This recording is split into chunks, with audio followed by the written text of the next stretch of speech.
tonight all the way from Bowmanville, Black Sheep Guitar Shop. We've got Mike Coleman, so give him a hand. Welcome.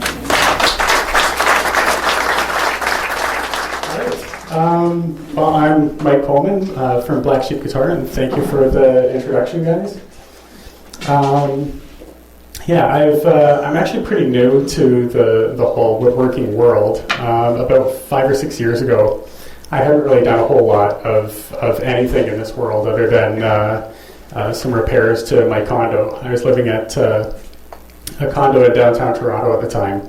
So my wood shop pretty much consisted for the first couple of years of a dining room table and basically whatever hand tools I could manage to fit in there. So I see a few people laughing. I suspect that I'm not the only person. My whole journey started with I started playing guitar, and I found that I wanted some things that were either not common or not really around, not really available. So I decided to buy a guitar kit, and having built that, I kind of got the bug and decided to keep going and learning more about it. A couple of years ago, I went to visit Sergey DeJong, who is probably someone that a few of you might know. He used to live here in Oshawa, and he is one of the big guitar builders in Canada.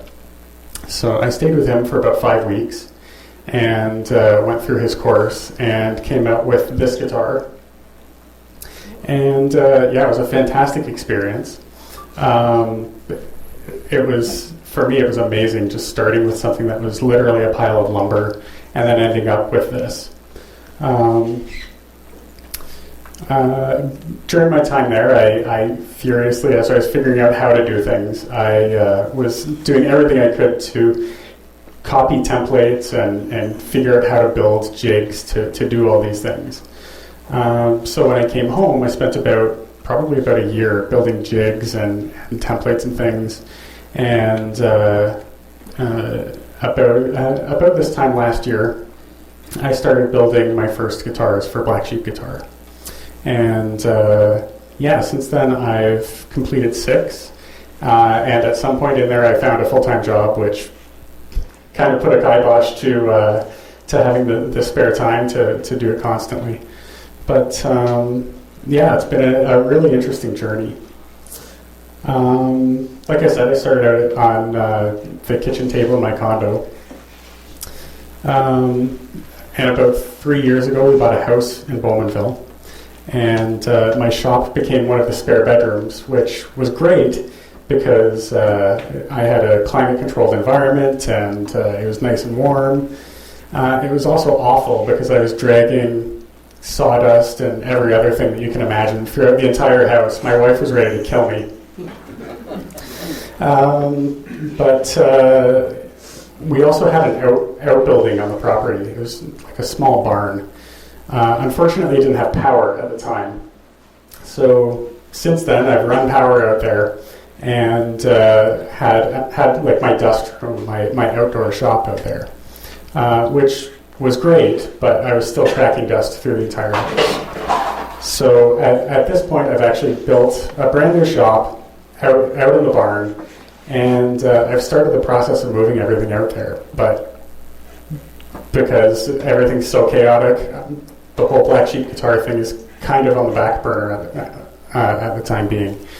When it starts to warm up a bit, I'll finish moving stuff out there and not have to worry about paying $1 million a month in utility bills for heating something that I'm not in all the time.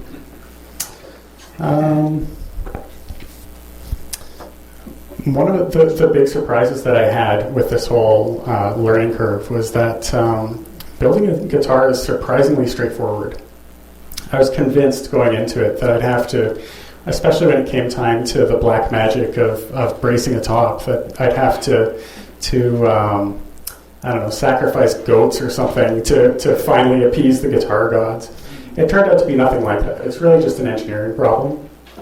And once you learn kind of the forces that are involved, there's over 100 pounds worth of pressure on this guitar right now of the strings trying to pull the neck upwards and the bridge up.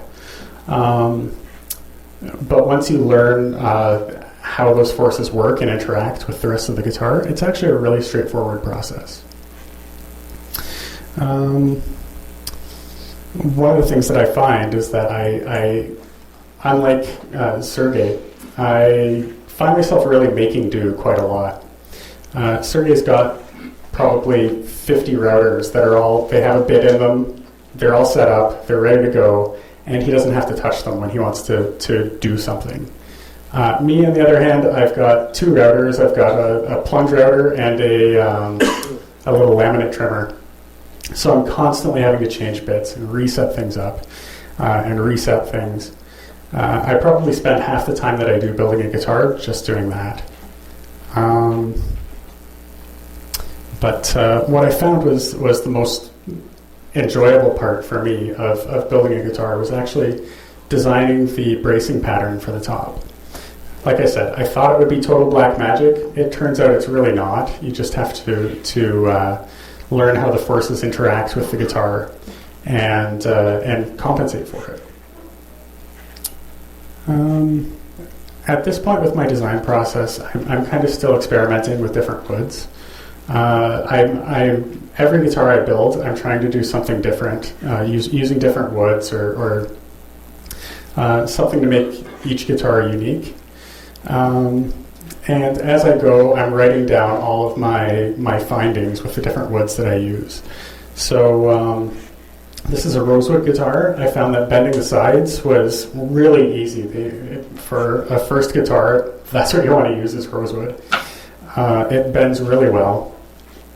I found that some other ones, like black limba, I made a black limba guitar, and that wood is very brittle and doesn't want to bend. It takes a lot of finesse and a lot of finagling to finally get things the way that you really need them.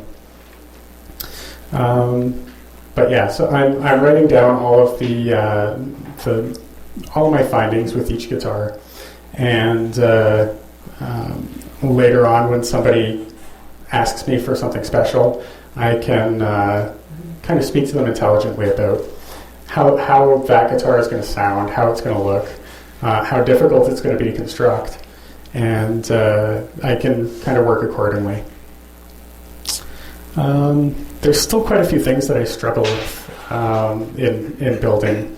The thing that I've found is that finishing is really a harsh mistress. I'm sure that a lot of you have found the same kind of thing. This guitar has a French polish, and the French polish is a fantastic technique. I highly recommend it. The problem with it is that because it's such a thin finish, you have to be really careful about filling your pores. And pore filling, I have yet to find a method that I'm happy with.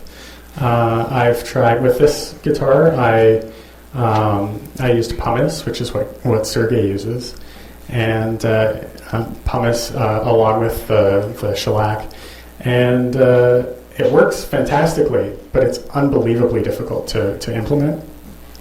I probably spent 2 days just doing the pore filling before I got to finishing. So when I started my own shop, I was looking for other things that I could do, and I saw a bunch of stuff on the internet, like using egg white. So I've tried that a few times, and a few other things, but super glue comes to mind. I haven't tried super glue yet, but that's one of the ones on my list. But that's definitely one of the things that I'm still struggling with, is trying to find a good method of filling pores. Yeah. He's a super glue expert right here. Ah, excellent. We need to talk. Yeah, that's pretty much all I've got for you guys. I'll take any questions that you've got. Yeah. You're saying about using pumice. I have used pumice for shining Verathane. Is that what you're talking about? Well, what I did was I mixed in a little bit of. I basically got the fad ready to do French polish? the French polish, and I dipped it in some of the pumice, and then as I worked it on, it worked its way into the pores. It's extremely effective, but unbelievably difficult to do.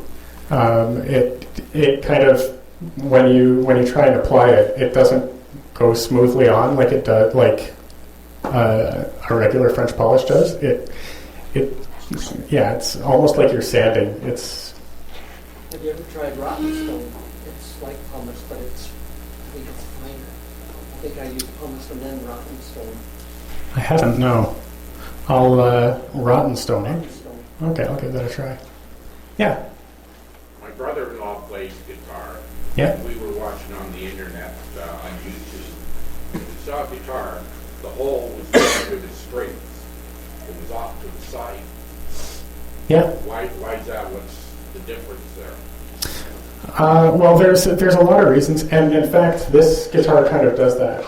I've got the main sound hole here, but I've also got a hole on the side, and with this particular hole, the idea is that if you're playing, one of the design either features or flaws, depending on how you look at it, of a guitar is that the sound hole is up front, and it projects the sound out away from the artist. So if you're trying to, if you're in a practice room and trying to hear what you're doing, it makes it a little challenging. So in this case, I've got a side port sound hole, so the sound actually is projected up towards the artist's face. So that's one instance where you'll put a sound hole in a non-standard place. Other than that, there's various things like the size and shape of the sound hole will affect the sound. You may have seen in other acoustic guitars, it's called an F hole. It kind of looks like a cursive F. Those tend to be much louder, and they have tonal differences. I'm not quite sure what they are, but off the top of my head, but tonally they're a little different as well. What kind of wood do you use? I use all kinds of wood. Like I said, this is rosewood. All of my tops are spruce. All of my fingerboards and bridges are ebony. But I try and use the most interesting wood for both for the ebony and for the back and sides that I can find. I've used black limba. I've used spalted tamarind. I've used my first pair of guitars that I did in my own shop was one was rosewood and one was babinga. And what I did was the babinga is a very red wood, so all the trim on the rosewood guitar I made babinga, and all the trim on the babinga guitar I made rosewood. So they kind of highlighted each other. It was like a red and brown guitar. It was really beautiful. Yeah. The sides, do you steam bend them first, or are they just thin enough that if you put them in a jig that They're not that thin. What I do is I soak them for about 20 minutes, and I have like a heating iron, or like a bending iron. So it's basically a tube with a heating element in it, and it heats up to, I don't know, very, very hot. It's hot enough that if you spray water on it, it instantly turns to steam. And basically I put it so it's facing me, and I put the sides on, and it bends around there. So it's a steam bending, but without like a steam box. Yeah. Do you have a favorite wood you like to use, or species? So far, no. I do have some that I don't like because they don't bend well. Like I said, the black limba guitar. I love that guitar. It's beautiful. It sounds great. It was a nightmare to build. It's the wood wanted to split as I was trying to bend it. It was a very difficult build, but at the end of the day, it was worth it. So, yeah. How long will it take you to build a guitar from start to finish? Typically, I build two at a time because if I have to set up a machine and it takes me like half an hour to set it up, it's easier to run two pieces of lumber through it than just one. And if I'm going full time, I can do it in about 6 weeks. So it's very time consuming. Yeah. Is the top on that spruce It is. and the back maple, or? No, the back is the back and sides are both rosewood. Both the same, okay. Yeah. Like in the violin, they use maple, and spruce is always the front. Yeah, I've seen that quite a lot, and I've actually built a couple of violins, but yeah, I think maple tends to sound a bit more. What's the word? It's got a really sharp high end, so it's What the violin needs. yeah. Yes. I was just wondering if there's still a demand, or whether it's sought after, or whether you work with it, or whether you get the wood that they're salvaging that's been underwater for like 80 years. I wouldn't even at this point. I wouldn't even know where to go to talk to someone about it. I would love to. I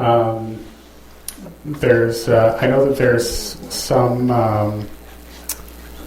There's a tree that was important nationally that was cut down recently, and they took little pieces of lumber and gave them to various artisans around the country and came back with things that they'll have forever. And one of the guys that they sent this to was, his name is Grit Laskin. And if you're looking for luthiers on the world stage, he's like the guy for inlays. There's no one else in the world that could do his level of inlays. And they sent some of this to him, and it was like a huge honor for him. But as far as like what they're pulling up from the bottom of lakes to salvage, I wouldn't even at this point know where